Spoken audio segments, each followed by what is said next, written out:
Yo, what is going on, guys? My name's Friendly Machine, or Carnage Machine, and whatever you want to call me, I'm not bothered. But today, guys, over here on my personal channel and Carnage Clan, it's going to be uploaded to both. So if you're on Carnage Clan and want to check out the personal channel of mine, the Friendly Machine, I will be the first link in the video description down below. So we're nearly at 7k, that road to 10k overall. I would really appreciate you guys to come over and sub, because I haven't seen this video yet on the top 10 best guns in Black Ops 3 now today.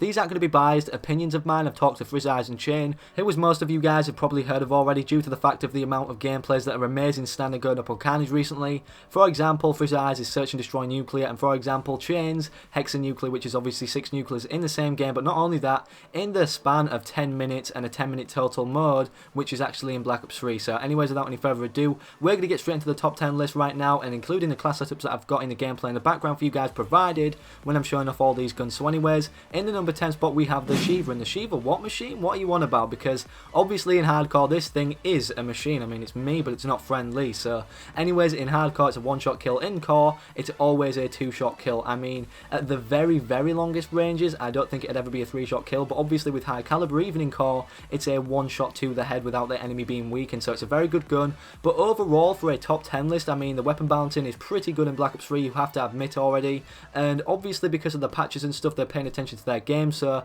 in a number 10 spot, it's going to be a good gun, and all of the guns in this list are going to be good, but they're not going to be good at every situation. So the Shiva, you have to be kind of accurate with these shots, and you have to land them precisely, and obviously without toughness, that's even harder in Black Ops 3 with the flinch when you get shot. So anyways, the number 10 spot is the Shiva due to the fact of the slow fire rate, but the high damage makes it very eligible for this spot. So anyways, without any further ado, that was the number 10 spot, the Shiva. And in the number 9 spot, we kind of have the same situation as the number 10 spot, obviously being having to be very accurate with the gun and obviously land all your shots, and make sure you do that in order to do the damage and kill the enemies at the same time. And maybe multiple gunfight situations this gun won't be good in, which is the XR2. Now, a lot of you guys will think and disagree with me here, saying that the M8A7 is worse than this gun, but obviously that's because a lot of people don't like wasting their permanent unlocks on a gun. But at the end of the day, it's all about the gunfight in Call of Duty. No matter what kill streaks or what perks you have, at the end of the day, you're going to be getting them kill streaks, and you're actually going to be winning the games by killing people, obviously if it's off the objective or anything like that. So the XR2, we all know as a 3-round burst assault rifle, a very powerful gun, but obviously I don't like the inconsistency in the burst, because a lot of times I feel like it's one shots, and a lot of times I feel like sometimes I'm spraying a whole mag into someone, even though I feel like my bullets should have registered. Obviously sometimes that isn't the case because of the fact it's a 3-round burst, and when you're shooting this gun, it doesn't have the fastest of fire rate. Even with rapid fire, I think you'll be able to see in the gameplay in the background, because I'm using rapid fire, as you guys have seen on the class setup, and the class setups won't be on screen for long. So if you guys want to actually pause the video and copy these, then feel free to do so, but that's just why I'm telling you guys, because obviously they'll only come up for like 5 seconds or even less than that. So the only final reason I can think to justify the XR2 in the number 9 spot as its rightful placement is the fact it takes too long in between bursts to actually shoot the next burst out. Obviously when you've shot a burst, there's a timing in which where you can shoot the next burst out, unless like the Pharo where you can hold the right trigger down and then just keep spraying and praying. But in this case it's an assault rifle, and you need to land all your shots. If not, then you're most likely going to get flinch, and you're going to get screwed over if 1 or 2 or more people are shooting at you in a situation. Obviously not 1, because this gun's pretty powerful, but you guys know what I mean. From like a guy shooting you in a 90-degree angle, another guy shooting you, you're most likely screwed. So anyways, in the number 9 spot, like I said, the XR2, and in the number 8 spot we have the Dingo. Now the Dingo in itself, it's an amazing gun in my opinion, but the only thing that hinders it is the reload time, the hipfire spread with the gun, and also the maneuverability with it, because obviously we know LMGs, I mean, they're not the best thing to run and gun with, because even with quick draw they're always slow ADSing and stuff. So you kind of need quick draw and stock in this class predominantly, but you don't really need an extended mag if you're using scavenger, especially because of the big clip size in itself. I mean, it's always good to have a big clip, but when it reloads slow, is that a good compensation? I don't think so. But at the same time, it's got good fire rate, good damage for an LMG, and it does a lot of damage, and I feel like this gun is very good overall. It's one of the most underrated guns in my opinion, but not, out of every situation in the game, the best gun to use. So that's why it's in the number 8 spot, the Dingo. And the last thing I want to say about the Dingo for why it's in this placement of a number 8 spot in this list is because I feel like most LMGs overall in this game, they don't have a very good ammo size overall, not just in the clip that you actually are shooting with, the ammo size that it holds overall in the gun. So that's in the number 8 spot, the Dingo. And in the number 7 spot we have the Pharo. Now the Pharo, I freaking love this gun. I know it's in the number 7 spot, and I know you guys will be like, well, this is really overpowered, this gun. But believe me guys, honestly, it's not the best for every situation in the game. There's other SMGs better than this gun, believe it, in the same category, and for that reason in itself, if there's better guns in the same category, there's obviously going to be better guns than them guns that are better than the Pharo in the same category, obviously being another category like assault rifles or anyone, because we're including every single weapon in Black Ops 3 for this list, so that's why it's in the number 7 spot. But I will give one thing to the Pharo. I really like the fact you can hold it down and it will keep spraying the bursts, and also I think the iron sights are perfect on this gun. It's the only burst weapon in my opinion that I really am comfortable with the iron sights, and I would prefer that over an ELO sight on the gun besides the XR2 obviously, the PO6 obviously. That isn't really a burst weapon, it's like a charge weapon, so I don't really include that. And then there's the M8A7 where I don't like the iron sights at all, but the Pharo, give it props to you dude, you're a little good gun and you're really good and overpowered, so you have good iron sights and that's why you're in the number 7 spot, the Pharo. So in the number 6 spot, we have a really good gun recently. Obviously, this gun's been buffed and it's really making its mark in this game. Now, a lot of you guys might think this is higher, but it's the ICR-1. Now, the ICR-1, in my opinion, it's got everything going for it, besides the fact I feel like this gun is going clunky. I don't know why when I'm using it, but every time I'm trying to rush with it like I would with the KM44, I feel like I'm hindered to my capability of obviously not using fast hands. But obviously, if you guys are using fast hands, I mean, who knows, I haven't really used this gun with fast hands after the buff.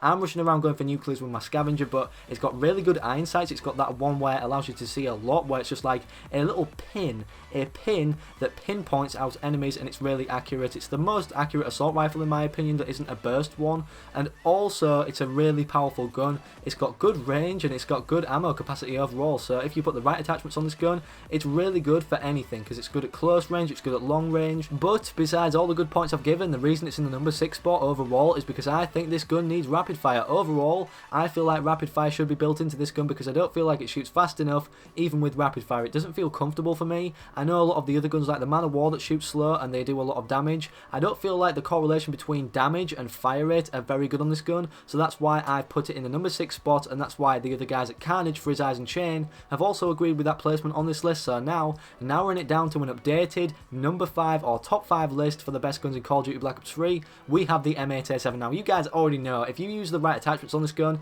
look at the class setup right now that I'm using. I'm using like 5 attachments, I believe, in this gun, and the ELO set, like I said before, like I was mentioning with the XR2, I feel it's necessary. So I feel rapid fire is also necessary on this class, but when you've got this gun and you're in a gunfight situation like one-on-one, they're basically screwed, honestly, unless they've got like a Kuda or something and you're a close range or something like that, or a better gun for overall close range like a shotgun or something like the Brecci or the Haymaker or even the Argus, because that's overpowered to be honest. But you guys know what I mean, this gun's really good at any range, and if you can actually rush with this gun, then props to you, because sometimes I feel like it's kind of clunky, which is why it's not higher up in the list. But overall, it's a really powerful weapon, really accurate, and I don't feel like it needs a grip. So overall, if you can ADS good with this gun and you can actually get your gun up quick if you're using fast hands, or even without fast hands like I'm using in the gameplay in the background with scavenger, you can do really good with this gun. And I'm pretty sure you guys already know that this gun's one of the best guns in the game, because of the fact you unlock it at rank 55, which is the last rank before you prestige. So anyways, if you haven't permanently unlocked this gun already, do it, and that's why it's in the number 5 spot. So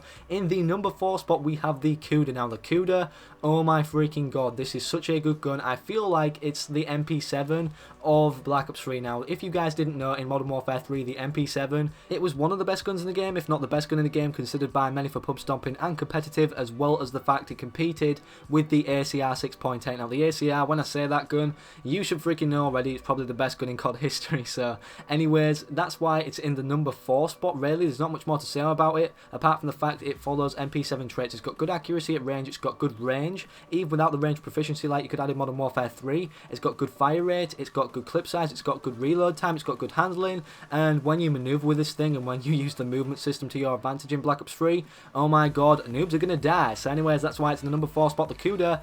And creeping up to some insanely good guns right now in Black Ops 3, we have the VMP in the number 3 spot, the top 3 spot this is going to be, and the reason for this is because it's got an accuracy buff recently, and the attachments on screen right now, right, that I'm using, these are absolutely monstrosive on this weapon. The reason I say this, guys, is because you can see the attachments, right? We had grip, we had quick draw grip, we had stock, and we had fast mags. I feel like everything about this gun is just enhanced by the attachments I've got on it, and they were already good to start with. So naked, this gun even, I mean, it's going to be freaking good because ADSing with an SMG. Without stock, it's okay. With stock, godly. And if you can zoom in quicker, godly. If you can shoot more accurately than the accuracy buff that it's already received, godly. And if you can reload faster because you don't need extended mags because there's so much ammo in a clip, which is 40 without extended mags as it is, godly. So it ticks all the categories for me, but it's obviously not good at range. So in the number 2 spot, taking that place by a storm, we have the KN-44. Now look at this clip here. What happened? What happened there? What happened? You cannot say this gun isn't godly. I mean, it's a pressure on the gun as well. Not a long barrel? Really, Machine? Wow, I didn't even think I'd do that. I'm not a pub stomper. I should sign up for a clan. I'm already in Carnage, so I can't sign up for a clan. But I'm not really going to say much about these guns because you guys already know they've received buffs recently. And I feel like the KN-44, it's the Honey Badger V2. I mean, it's a really good gun to handle. I feel like it's the ACR V2 as well. It's just basically everything I'd want in an assault rifle. I like the iron sights. I like the way it handles. I like the hipfire spread. I like the maneuverability with this gun. I like how you can actually kind of use this as a hybrid, like an SMG crossed with an assault rifle, and that's why it's probably my most preferred weapon in the game, but I don't feel like it's the best because the best spot in the number 1 spot right now, ding ding ding, we have the Man of War, which I always get outgunned by when I'm using the KN-44, and for good reason as well. Oh my god, this gun with rapid fire, it seems like it shoots almost as fast as the ICR, and bearing in mind what I was saying about the ICR earlier, where I don't feel like the damage compensates for the fire rate on the gun.